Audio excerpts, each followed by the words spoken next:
Dear student, good afternoon. आज मैं आप लोगों के सामने कक्षा 12 का जीव विज्ञान लेकर के हाजिर हुआ हूँ। सबसे पहले आज सबसे पहला वीडियो है कक्षा 12 का जीव विज्ञान का। आज से शुरुआत है जीव विज्ञान की कक्षा 12 की। तो हम सबसे पहले सिलेबस पर एक नजर डालते हैं। जो आपका पाठ्यक्रम है यूपी बोर्ड द्वारा निर्धारित, उसके बारे में पहले जानते हैं, उसके बाद क्रम से पढ़ना आरंभ करें। जो आपका पाठ्यक्रम है यूपी बोर्ड का, वह कुल 5 यूनिट में डिवाइड है। इसमें सबसे पहली यूनिट है जनन, जिससे 14 अंक के प्रश्न आते हैं। आपकी बोर्ड परीक्षा में जनन यूनिट से 14 अंक के प्रश्न पूछे जाएंगे। दूसरी इकाई है आनुवांशिकता यौन विकास, इससे 18 अंक के प्रश्न पूछे जाएंगे। तीसरी इकाई है मानव कल्याण में जीव विज्ञान, इससे 14 अंक के प्रश्न पूछे जाएंगे। और चौथी इकाई है आपकी जैव प्रौद्योगिकी एवं उसके अनुप्रयोग, इससे कुल 10 अंकों के प्रश्न पूछे जाएंगे। और पांचवी इकाई है पारिस्थितिकी एवं पारितंत्र, इससे 14 अंकों के प्रश्न पूछे जाएंगे। तो कुल योग लिखित प्रश्नों का 70 अंकों का होगा, जो कि केवल एक प्रश्न पत्र में हो। प्रयोगात्मक के लिए 30 अंक प्रदान किए जाएंगे। और कुल जीव विज्ञान का जो पेपर होता है 12वीं क्लास का, उसमें संपूर्ण योग 100 अंकों का होता है। फिजिक्स और केमिस्ट्री की भांति यह भी होता है। देखिए, तो हमने आपको पाठ्यक्रम से पहले अवगत करा दिया। यही पाठ्यक्रम, यही सिलेबस आपको 12वीं में पढ़ना होगा। और इसी पाठ्यक्रम, इसी सिलेबस से आपको यूपी बोर्ड की फाइनल एग्जाम बोर्ड परीक्षा में प्रश्न पूछे जाएंगे। और उसमें अंकों का विभाजन किस यूनिट से कितना है, वह हमने आपको दिखा दिया। आप चाहेंगे तो इसका स्क्रीनशॉट ले सकते हैं।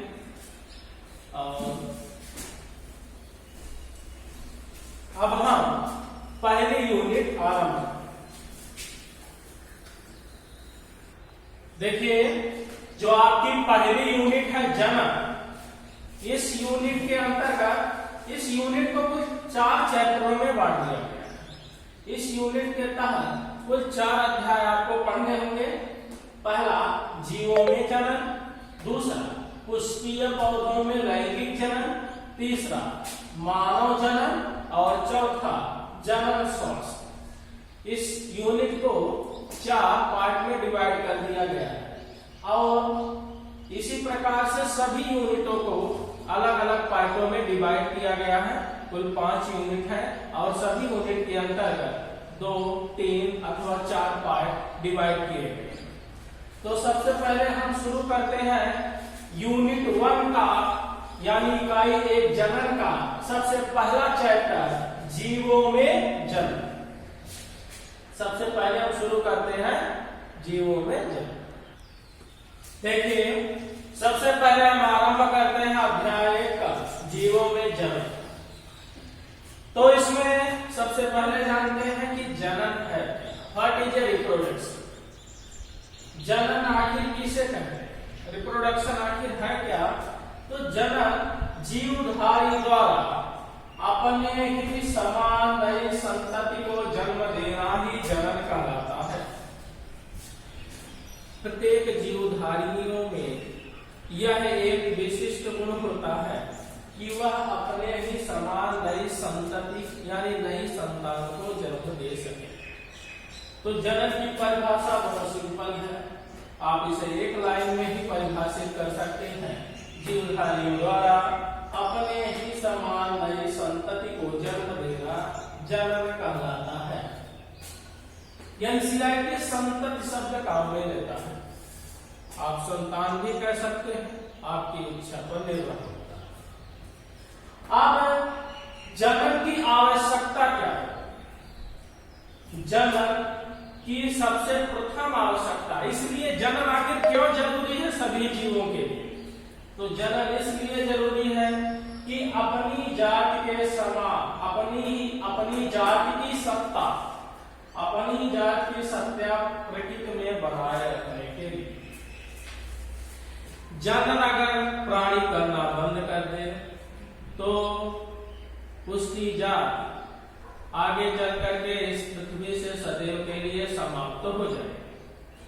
अगर इस पृथ्वी पर पीढ़ी दर पीढ़ी उसकी जाति को बनाए रखना है तो जीवों का जनन करना परम आवश्यक। यानी जनन करने का सबसे मूल उद्देश्य, जनन करने की सबसे प्रमुख आवश्यकता यही है कि जनन के द्वारा ही प्रत्येक जीवधारी अपनी जाति की सत्ता को इस पृथ्वी पर इस प्रकृति में बनाए रखता है।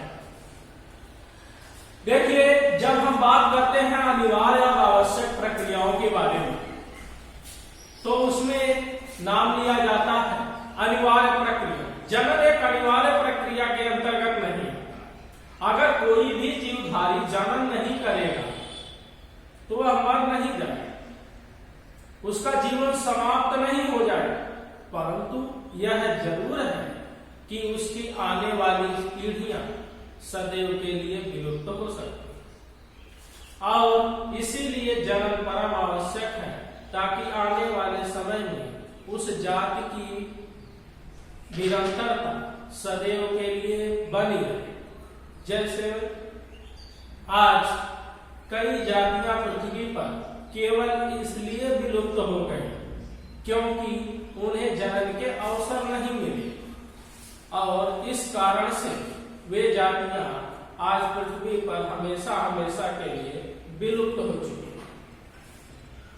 अब आप समझ चुके होंगे कि जनन किसी भी जीवधारी के लिए आवश्यक प्रक्रिया के अंतर्गत क्यों आता है। इसलिए आता है कि अपनी जात की सत्ता अगर बनाए रखना है, अपनी स्पीशीज को इस पृथ्वी पर रहना है, देखना है रहते हुए, तो जनन परम आवश्यक है।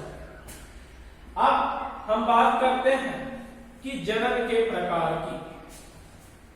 Types of reproduction, mainly 2 types of reproduction.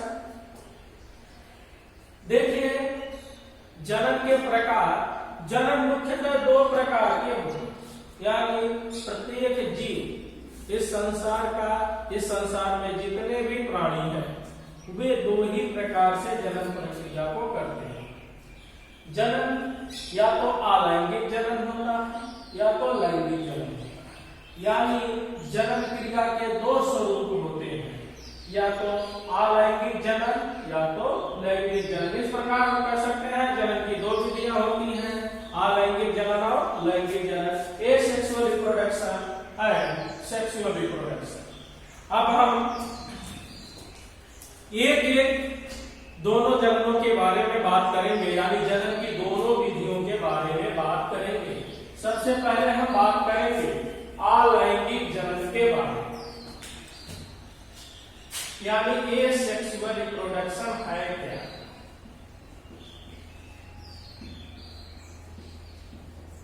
अलैंगिक जनन, देखिए, जब एकल जीव संतति उत्पन्न करने की क्षमता रखता है तो इस प्रकार के जनन क्रिया को अलैंगिक जनन कहते हैं।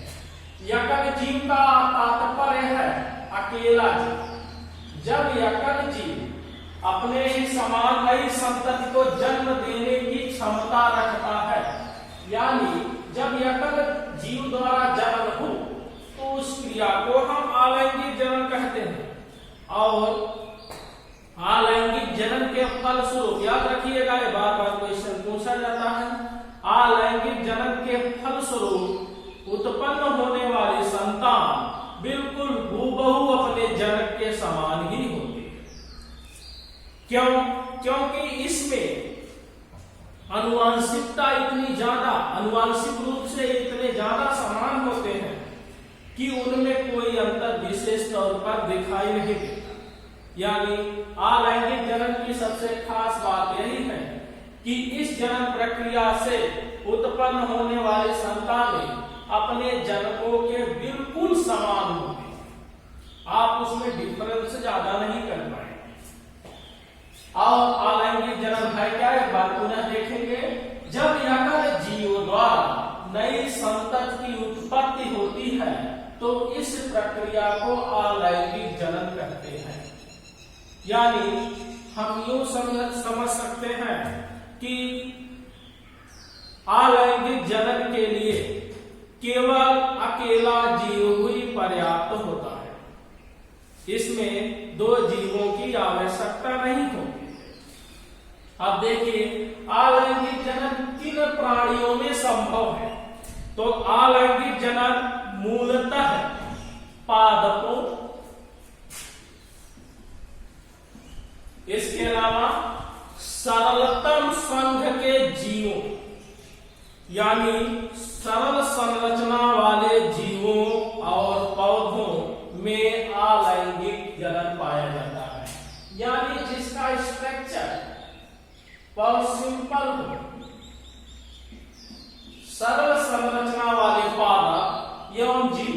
अब हम जीवों की बात करें तो सरल संरचना वाले जीव आप जानते हैं मोनेरा संघ के हैं,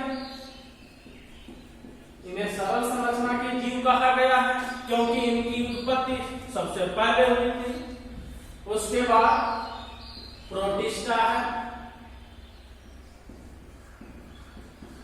तो मोनेरा, प्रोटिस्टा तथा पादपों में मोनेरा, प्रोटिस्टा जगत के जीवों एवं पादपों में यह अलैंगिक जनन पाया जाता है। इसमें खास बात आप देखेंगे कि अलैंगिक जनन सरल संरचना वाले जीवों में पाया जाता है, यानी जिनमें लैंगिक अंगों का विकास बहुत ही कम होता है। और इसमें तीन बातें आपने सीखी, वो बातें हैं। सबसे पहला स्टेप है अलैंगिक जनन है क्या, यकर जीव द्वारा संतति को जन्म देना अलैंगिक जनन कहलाता है।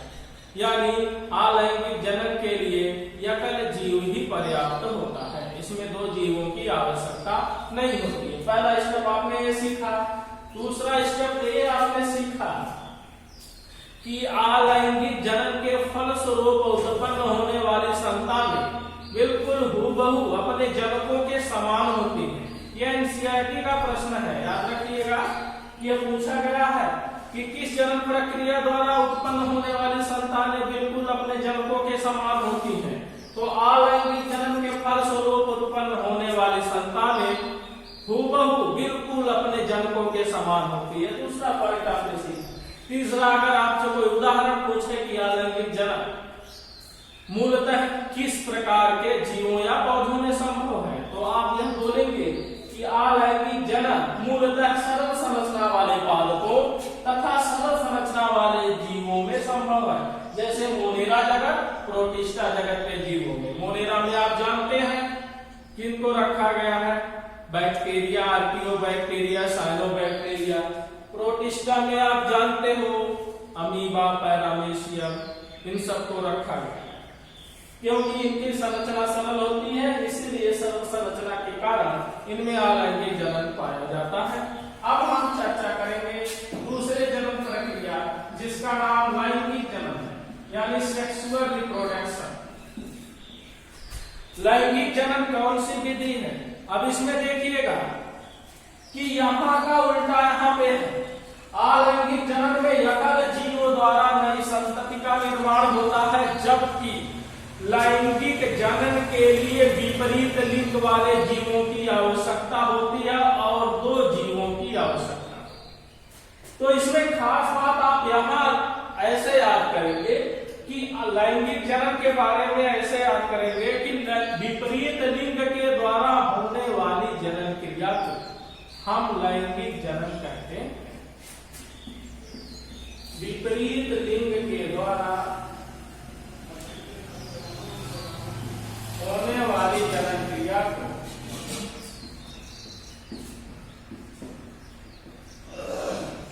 विपरीत लिंग के द्वारा होने वाली जनन क्रिया को हम लैंगिक जनन कहते हैं, यानी सेक्सुअल रिप्रोडक्शन। लैंगिक जनन तभी संभव होगा जब दो विपरीत लिंग आपस में मिले, यानी लैंगिक जनन होने के लिए दो विपरीत लिंग की आवश्यकता होती है। ये पहला स्टेप आपने सीखा। दूसरा स्टेप आपका ये है, उसमें आपने पढ़ा था कि अलैंगिक जनन के फलस्वरूप उत्पन्न होने वाली संतति यानी संतानें हूबहू अपने जनकों के समान होती हैं। उसमें ज्यादा जेनेटिक डिफरेंस नहीं होते, आनुवांशिकता विभिन्नताएं नहीं होती हैं, परंतु लैंगिक जनन के फलस्वरूप उत्पन्न होने वाली संतानें अपने जनकों के बिल्कुल समान नहीं होती, उनमें कुछ न कुछ अंतर अवश्य होते। अब दूसरी बात एक और देखिएगा, जैसे एक बात का हमने यहाँ पे जो कहा कि विपरीत लिंग के द्वारा होने वाली जनन क्रिया को हम लैंगिक जनन कहते हैं, यानी लैंगिक जनन होने के लिए दो विपरीत लिंगों का होना आवश्यक है, जिसे हम नर तथा मादा कहते हैं। अब आप समझ चुके होंगे कि लैंगिक जनन होने के लिए नर तथा मादा यानी मेल और फीमेल दोनों युग्मकों, दोनों गैमेट्स का मिलना आवश्यक होता है। लेकिन एक बात का और भी ध्यान रखिएगा, हमने ये कहा है कि विपरीत लिंग के द्वारा होने वाली जनन क्रिया को लैंगिक जनन कहते हैं। ये नहीं कहा है कि इसमें दो जीवों की आवश्यकता हो, क्योंकि ऐसा भी होता है, कुछ जीव ऐसे भी होते हैं जिनके शरीर में दोनों लिंग उपस्थित होते हैं, इसीलिए वहां पर लैंगिक जनन होने के लिए दो जीवों की आवश्यकता नहीं होती। उदाहरण के लिए आप 11वीं क्लास में पढ़े केचुआ अथवा केचुआ पढ़े हैं आप, उसमें नर और मादा एक ही में होता है, यानी एक ही जीव द्वारा उसमें निर्माण होगा, परंतु लिंग विपरीत होगा। कुछ ऐसे जीव हैं, इसीलिए हमने बताया कुछ ऐसे जीव हैं जिनमें नर तथा मादा दोनों एक ही जीव में पाए जाते हैं, इसीलिए यहाँ दो जीवों की आवश्यकता नहीं होती।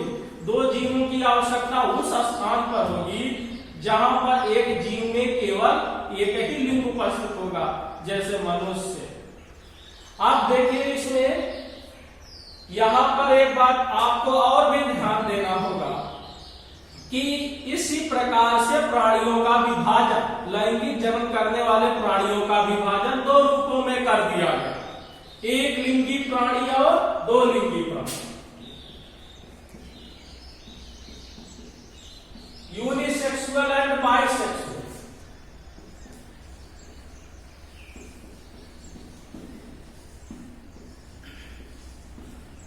एक लिंगी प्राणी और दो लिंगी प्राणी, इसके बारे में आप पहले से ही जानते हैं। हमने यहाँ पर जो उदाहरण दिया केचुआ का, उसमें नर और मादा दोनों एक ही में होता है, खाद्य द्विलिंगी प्राणी होता है। और जो उदाहरण आपको हमने मनुष्य का दिया, इसमें केवल एक ही लिंग होता है एक प्राणी में, इसीलिए वहां पर एक लिंगी शब्द का प्रयोग हुआ है। अब एक लिंगी और द्विलिंगी दोनों लैंगिक जनन में भाग लेंगे, और यही इसका सबसे समझने वाला उद्देश्य आपका है कि